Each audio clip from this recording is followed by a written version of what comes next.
बिस्मिल्लाहिर्रहमानिर्रहीम, अस्सलाम वालेकुम। मैं हूं ईसा नकवी। आज जुमरात 20 फरवरी है। बात करेंगे उस अहम तरीन इंटरनेशनल डेवलपमेंट के हवाले से जो इस वक्त वकूअ पजीर हो रही है। और अमरीकी सदर डोनाल्ड ट्रंप ने एक ट्वीट किया, और अगर आप उस ट्वीट का बगौर जायज़ा लें तो आपको मालूम होता है कि आज से 3 साल पहले वो मामला जिस पर इमरान खान को सबसे ज़्यादा क्रिटिसाइज़ किया गया और उस वक्त के चीफ एग्जीक्यूटिव के ख़िलाफ़ एक पॉलिसी स्टेटमेंट उस वक्त के army chief general Qamar Javed Bajwa ने दी थी, आज वक्त ने साबित कर दिया कि इमरान खान की वो पॉलिसी बिल्कुल दुरुस्त थी। और ये वो पॉलिसी थी कि जिसकी बुनियाद पर मुस्लिम लीग नून, पाकिस्तान पीपल्स पार्टी और उस वक्त की पीडीएम की तमाम जमातों ने बहुत ज़्यादा क्रिटिसाइज़ किया था। मीडिया में आपको याद है बड़े तबसरे हुए थे, लेकिन फिर आपको मालूम है कि कुछ फैसले तो वहाँ पर वक्त के ऊपर बहुत सारे लोग सादिर फरमाते हैं, फिर कुछ फैसले तारीख करती है। और आज मेरा ख्याल है कि जो तारीख है उसने इमरान खान को कम अज़ कम इस अहम तरीन मामले में सुरखरू किया है।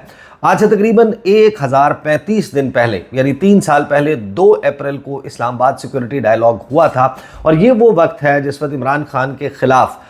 जो नो कॉन्फिडेंस मोशन है वो फाइल किया जा चुका था, और जो रशिया का दौरा है वो हो चुका था। रूस के दौरे के बाद इमरान खान और उस वक्त की जो हुकूमत है उसके ऊपर बहुत ज़्यादा दबाव था। एक तो ये कि रूस का दौरा ना किया जाए, उसके बाद ये दबाव था कि जब रूस ने यूक्रेन के ऊपर इन्वेड कर दिया, हमला कर दिया, उस हमले की बुनियाद के ऊपर अमेरिका ने एक करारदाद पेश की थी अक़वाम मुत्तहिदा में, और पाकिस्तान पर दबाव डाला गया था कि इस करारदाद में अमेरिका के हक़ में और रूस के ख़िलाफ़ वोट दिया जाए। बहुत सारी वजूहात में एक वजह जो है वो ये भी बताई जाती है कि अमेरिका की नाराज़गी की उस वक्त की इमरान खान की हुकूमत से कि वो खुलकर रूस की मुखालफत और अमेरिका की हिमायत में सामने नहीं आ रही। और इस तमाम दबाव के नतीजे में इवेंचुअली क्या हुआ, उस आफ्टर मैथ से हटकर पाकिस्तान ने उस वक्त ये फ़ैसला किया था, इमरान खान की हुकूमत ने, और एक बड़ा मशहूर ज़माना जलसा हुआ था मेल्सी में, जहां पर इमरान खान ने पहली मरतबा वो जुमला कहा था जो आपको अक्सर पीटीआई के जो फॉलोअर्स हैं उनकी गाड़ियों के पीछे लिखा हुआ नज़र आता है, बहुत सारे लोगों के सोशल मीडिया पर नज़र आता है कि क्या हम कोई ग़ुलाम हैं कि जो आप कहेंगे हम कर लें। क्योंकि ये वो दबाव था जिस दबाव में जो यूरोपीय यूनियन के पाकिस्तान में सफ़ीर हैं उन्होंने एक ख़त लिखा हुकूमत को, और उस ख़त को पब्लिक भी कर दिया, ट्विटर पे जारी कर दिया, जिसमें पाकिस्तान के ऊपर दबाव बाकायदा तौर पर डाला गया कि आप यूक्रेन वाले मामले में हमारे साथ खड़े हों, रूस की मुखालफत करें। और फिर एक ब्रीफिंग हुई थी, आपको याद है, मशहूर ज़माना, जिसमें डोनाल्ड लू ने अमरीकी कांग्रेस को ये बताया था कि उन्होंने जो साउथ एशिया जो ममालिक उनके डोमेन में आते थे, जिनको वो डील करते थे, उनके साथ उन्होंने क्या राब्ते किया। उसमें भारत शामिल था, श्रीलंका शामिल था, पाकिस्तान शामिल था, जो साउथ एशिया के ममालिक हैं, और इनके ऊपर उन्होंने दबाव डाला था कि वो अमेरिका की हिमायत करें, रूस की मुखालफत करें। और आपको याद होगा कि उसी दौरान जिन ममालिक ने न्यूट्रल रहने का फ़ैसला किया था उनमें पाकिस्तान भी शामिल था, इंडिया भी न्यूट्रल रहा था, और हैरानकुन तौर पर श्रीलंका ने भी इसमें कोई साइड नहीं ली थी। श्रीलंका के साथ जो हुआ, पाकिस्तान में जो कुछ हुआ, बहुत सारे ऐसे सवालात हैं जो भी ग्रे एरियाज़ में मौजूद हैं। लेकिन उस बुनियाद के ऊपर आपको याद होगा कि जब बहस चली, पाकिस्तान पर दबाव आया, एक तो जितनी भी पाकिस्तान की उस वक्त की अपोजिशन जमातें थी, पीडीएम की जमातें, उन्होंने कहा कि हम इस तरह आंखें नहीं दिखा सकते। अमेरिका के वेंटिलेटर्स की बात हुई, अमेरिकी ब्लॉक की डोमिनेंस की बात हुई, और इमरान खान को ये कहा गया कि इमरान खान ने ये फैसला करके कि हमने न्यूट्रल रहना है उस करारदाद पर पाकिस्तान का बहुत बड़ा नुकसान कर दिया है। और फिर 2 अप्रैल 2022 को इस्लामाबाद सिक्योरिटी डायलॉग हुआ, और वहाँ पर जनरल कमर जावेद बाजवा ने एक तकरीर की, और उस तकरीर में उस वक्त के जो इलेक्टेड प्राइम मिनिस्टर हैं, chief executive of the country, Imran Khan की पॉलिसी से बिल्कुल एक यू टर्न लेते हुए एक डिफरेंट पॉलिसी की अनाउंसमेंट की। हम लोग जब उसको कवर कर रहे थे हम भी बड़ा हैरान थे कि जो मुल्क का आर्मी चीफ है वो कैसे चीफ एग्जीक्यूटिव, यानी कि ये तो हमें मालूम है कि पाकिस्तान में जो भी आर्मी चीफ होता है वो ताकतवर तरीन शख्स होता है, लेकिन बलिहाज ओहदा जब आप बात करें, नॉट इन प्रैक्टिकल टर्म्स, तो ओहदे के लिहाज से आर्मी चीफ का ये काम नहीं बनता कि वो पब्लिकली अपने वज़ीर आज़म की पोजीशन से इनहराफ करे। और उसको जिन अल्फाज में वॉइस ऑफ अमेरिका ने रिपोर्ट किया था कि Pakistan army chief blast Russia's aggression against Ukraine, और फिर वो इसमें ये लिखते हैं कि पाकिस्तान के जो मिलिट्री चीफ हैं सैटरडे 2 अप्रैल को उन्होंने रूस का जो मिलिट्री अटैक है यूक्रेन पर, उसको बहुत सख्त उसको क्रिटिसाइज़ किया है, उस पर तनकीद की है और फौरी तौर पर उन्होंने कहा कि ये जो ह्यूज ट्रेजेडी इन्फ्लिक्ट की गई है यूक्रेन पर, एक छोटे मुल्क पर, उसको ख़त्म किया जाए। फिर आगे वॉइस ऑफ अमेरिका ने लिखा कि general Qamar Javed Bajwa's rare criticism of Moscow evidently was at variance with that of country's embattled prime minister Imran Khan who has advocated Islamabad's neutrality in the conflict and refused to criticize Russian president Vladimir Putin's actions. ये बड़ी एक वाज़े तब्दीली थी जिसमें general Qamar Javed Bajwa ने उस वक्त इंटरनेशनल ऑडियंस को, अंग्रेज़ी में ये खिताब था, मीडिया को बाकायदा जारी किया गया था, उनको ये बताया कि हमारे कितने ज़्यादा इंटरेस्ट हैं, हम अमेरिका से कौन कौन से असलहे लेते हैं और हमारी कितनी डिपेंडेंस है। ट्रेड के बारे में भी उन्होंने बात की थी और फिर अपने जो ताल्लुकात हैं यूक्रेन के साथ उनको जताया था और साथ ही उन्होंने ये भी कहा था कि रूस के साथ भी हमारे ताल्लुकात हैं, लेकिन उसमें उस गुफ्तगू में वाज़े पैगाम ये था कि पाकिस्तान जो है वो अमेरिका के साथ खड़ा है। पाकिस्तान अगरचे वोट में तो न्यूट्रल रह चुका था, अब ये न्यूट्रल रहने वाली पॉलिसी थी। अब आप फास्ट फॉरवर्ड कर लें, 1035 दिन आप आगे आ जाएं और अब से चंद घंटे पहले डोनाल्ड ट्रंप ने, जो अमेरिका के सदर हैं, उन्होंने ट्वीट किया। आपको मालूम है कि इस वक्त जो सूरत हाल है यूक्रेन कॉन्फ्लिक्ट की, उस वक्त मैं बड़ा एक्टिवली इसको कवर भी कर रहा था अपने यूट्यूब चैनल पर। जितनी भी अपडेट्स होती थी वो हम सामने रखते थे, इसको डिस्कस भी करते थे। पाकिस्तान ने न्यूट्रल रहने का फ़ैसला किया और आज आप सोचें कि अगर पाकिस्तान ने उस वक्त साइड ले ली होती अमेरिकन ब्लॉक की और यूरोपियन यूनियन के प्रेशर में, दबाव में आकर ये फ़ैसला किया होता कि हम इनके साथ खड़े हैं और रूस की मुखालफत करते, आप रूस का विज़िट ना करते, तो आज पाकिस्तान को क्या सूरत हाल का सामना होता। एक ऐसा वक्त जबकि सऊदी अरब में अमरीकी वज़ीर ख़ारजा मार्को रूबियो और Russian foreign minister Sergei Lavrov, उनके दरमियान यूक्रेन कॉन्फ्लिक्ट को ख़त्म करने के लिए बातचीत का आगाज़ हो चुका है। व्लादिमीर ज़ेलेंस्की उस पर तिलमिला रहे हैं, जो यूक्रेन के सदर हैं, वो कहते हैं कि हमें ऑन बोर्ड नहीं रखा जा रहा और ऐसा कोई हल काबिल कबूल नहीं होगा जो हमें शामिल किए बगैर रूस और अमेरिका आपस में तय कर लें। यूरोपीय यूनियन जो है वहाँ पर ये खदशात मौजूद हैं कि अमेरिका कैसे अपने तौर पर रूस के साथ इस कॉन्फ्लिक्ट को एंड करने जा रहा है। लेकिन अब आप ये देखिए कि जो अमेरिकी सदर डोनाल्ड ट्रंप हैं, उन्होंने अब से चंद घंटे पहले एक ट्वीट किया है, जिस ट्वीट ने मेरा ख्याल है कि सुरखरू किया है इमरान खान को कि अगर वो उस वक्त पॉलिसी न्यूट्रल रहने की ना होती तो आप सोचें कि आज पाकिस्तान कहाँ पर खड़ा होता रूस के साथ ताल्लुकात के हवाले से। और क्योंकि अब हर वो मुल्क जो न्यूट्रल रहा उस वक्त वो बहुत कंफर्टेबल होगा। यानी अगर ये मसला जिस तरीके से डोनाल्ड ट्रंप इसको ख़त्म करने जा रहे हैं या ख़त्म करने का इरादा रखते हैं, उस ख़ात्मे के बाद अगरचे रूस और अमेरिका वो तो आपस में टर्म्स पर एक किसी समझौते पर आ जाएंगे, यूक्रेन कॉन्फ्लिक्ट भी ख़त्म हो जाएगी, लेकिन रूस हर उस मुल्क को नहीं भूलेगा जिसने उस वक्त अमेरिकी ब्लॉक के और यूरोपियन यूनियन की, नेटो इत्तेहादियों की हिमायत की थी। आज जो डोनाल्ड ट्रंप ने ट्वीट किया है, डोनाल्ड ट्रंप लिखते हैं कि think of it,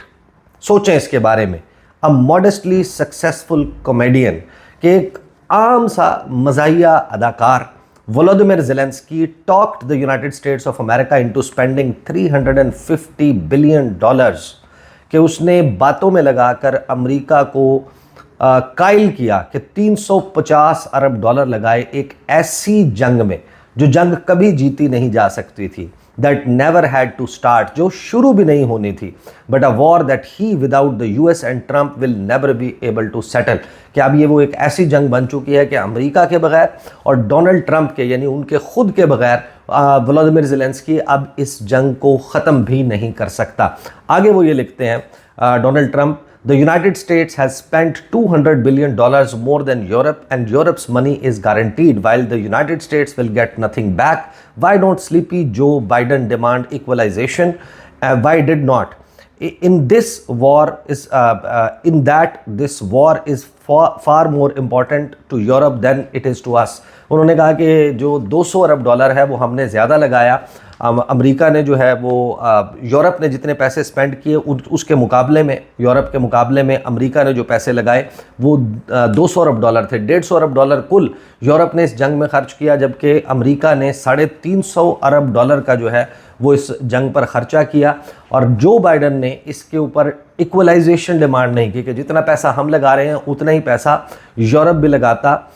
we have a big beautiful ocean as a separation, कि हमें तो इससे कोई ख़तरा भी नहीं था। हमारे और रूस के दरमियान एक बहुत बड़ा समंदर मौजूद है और यूक्रेन की कॉन्फ्लिक्ट का हम तक पहुंचना मुमकिन नहीं था। फिर आगे वो ये कहते हैं कि on top of this Zelensky admits that half of the money we sent him is missing, कि जो पैसे हमने इस जंग में झोंके लगाए $350 अरब, उसमें आधे से ज़्यादा पैसा जो है वो गायब है। He refuse to have elections, is very low in Ukraine polls, and the only thing he was good at was playing Biden like a fiddle। Fiddle violin को कहते हैं, या फिर आप इसको कह लें कि किसी को बेवकूफ़ बनाना। उन्होंने कहा कि जो बाइडन को बेवकूफ़ बनाकर इसने पैसे लिए, अब वो इलेक्शन भी नहीं करवा रहा और उसकी कोई जो है वो मकबूलियत भी नहीं है यूक्रेन में। फिर आगे वो कहते हैं कि a dictator without election Zelensky better move fast और he is not going to have a country left, के फौरी तौर पर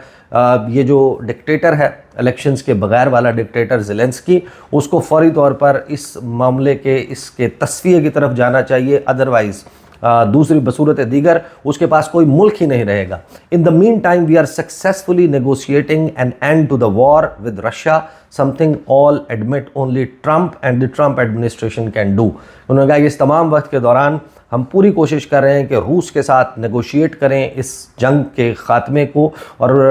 उन्होंने कहा कि ये काम सिर्फ डोनाल्ड ट्रंप कर सकते हैं, बाइडन ने कभी इसकी कोशिश नहीं की थी। यूरोप जो है वो फेल हो गया, नाकाम हो गया अमन कायम करने में, और Zelensky probably wants to keep the gravy train going, यानी कि ये जो पैसा है इस पैसे के ऊपर जो है वो ज़ेलेंस्की चाहता है कि ये चलता रहे और ग्रेवी ट्रेन जो है वो जारी रहे, उसको पैसा मिलता रहे, वो चीटिंग के ज़रिए ये पैसा हासिल करता रहे। साथ ही डोनाल्ड ट्रंप कहते हैं कि I love Ukraine but Zelensky has done a terrible job, his country is shattered and millions have unnecessarily died and so it continues, के ज़ेलेंस्की जो है, मैं डोनाल्ड ट्रंप ने कहा कि मैं यूक्रेन से प्यार करता हूं, लेकिन ज़ेलेंस्की, वोलोदिमीर ज़ेलेंस्की जो है उन्होंने एक टेरिबल काम किया, उसका मुल्क इस वक्त तबाह हाल है, मिलियंस जो हैं वो इस जंग में मारे गए हैं। अब ज़रा इस तमाम मामले को ठंडे दिल से सोचेंगे। अगर उस वक्त पाकिस्तान के वज़ीर आज़म ने रूस ना जाने का फ़ैसला किया होता, खैर रूस जाने ना जाने का फ़ैसला जो है वो इससे उस तरीके से रिलेटेड नहीं है, क्योंकि रूस ने उस वक्त तक इन्वेजन नहीं की थी यूक्रेन की, लेकिन ये दबाव आया पाकिस्तान पर, और फिर पाकिस्तान की मिलिट्री इस्टेब्लिशमेंट ने, उस वक्त के आर्मी चीफ़ ने ज़ोर लगाया, और जब इमरान खान नहीं माने, उन्होंने कहा कि क्या हम कोई ग़ुलाम है जो आप कहेंगे हम कर लें, ये स्टैंस ले लिया था और ये फ़ैसला किया था कि पाकिस्तान को न्यूट्रल रहना है। ये शायद उस वक्त के तनाजुर में अगर देखा जाए और पलड़े में तोलकर प्रैक्टिकली देखा जाता, तो ज़ाहिर है कि पाकिस्तान के मफाद में लगता ये था उस वक्त बहुत सारे लोगों को कि प्रैक्टिकल बात यह है कि आप अमेरिका का साथ दें, आप यूरोप का साथ दें, आप नेटो का साथ दें, लेकिन उस वक्त फ़ैसला ये किया गया कि हम इस मामले में न्यूट्रल रहेंगे, ना हम अमेरिका का साथ देंगे, ना नेटो और यूरोप का साथ देंगे, ना ही हम रूस की हिमायत करेंगे, हम इस मामले में गैर जानिबदार रहेंगे। हमने वोट में एब्सटेन किया, और अगर हमने अपना वज़न उस वक्त रूस के पलड़े में डाल दिया होता तो आज इस कॉन्फ्लिक्ट के सेटलमेंट होने के बाद अमेरिका, यूरोप और नेटो इत्तेहादी ममालिक हमारे ख़िलाफ़ होते, और अगर हमने अपना वज़न उठाकर अमेरिका और अपना वोट अमेरिका और इनके इत्तेहादियों के जो है वो पलड़े में डाल दिया होता, तो आज इसके सेटल हो जाने के बाद, आज व्लादिमीर ज़ेलेंस्की के ऊपर इतनी तनकीद होने के बाद, जब सऊदी अरब इसको नेगोशिएट करवा देगा, सेटलमेंट करवा देगा, सऊदी अरब के वेन्यू को इस्तेमाल करते हुए डोनाल्ड ट्रंप और व्लादिमीर पुतिन, वो वहाँ पर अगर कोई दस्तखत करते हैं, कोई अकॉर्ड हो जाता है इस हवाले से,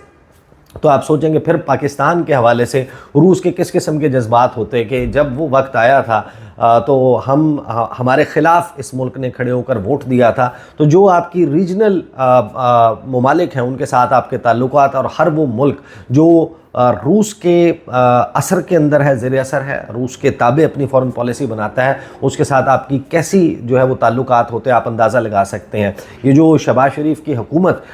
इस तमाम वक्त के दौरान जिस बात पर सबसे ज़्यादा चेरिश करती रही, उसके बाद हुए हैं जो दौरे हुए हैं, जो अहम दौरे मुख्तलिफ ममालिक से हुए हैं वो बाद में हुए हैं। इसके अलावा तो शहबाज शरीफ की हुकूमत, उसको अगर किसी ने घास डाली थी तो वो बेलारूस के सदर अलेक्जेंडर लुकाशेंको थे जिन्होंने विज़िट की है। अगर आप उस वक्त इन जमातों की पॉलिसी को जहन में रखें और उस वक्त जो फैसला हुआ था कि नहीं हमने अमेरिका और इनके साथ जाना है, ये सोच थी इन लोगों की, अगर वो कर लिया जाता तो ये जो ये आए थे अलेक्जेंडर लुकाशेंको, इनका विजिट भी इस हुकूमत को नसीब ना होता। जाहिर है कि कुछ फैसले जो हैं वो तारीख करती है, कुछ फैसले लोग करते हैं। आज मेरा ख्याल है कि तारीख ने ये साबित किया है, वक्त ने साबित किया है कि उस वक्त पाकिस्तान की जो हुकूमत थी उसका ये फैसला कि हम इस तमाम मामले में न्यूट्रल रहेंगे वो दुरुस्त साबित हुआ। अब तक के लिए इतना ही, इजाज़त दीजिए, अल्लाह हाफ़िज़।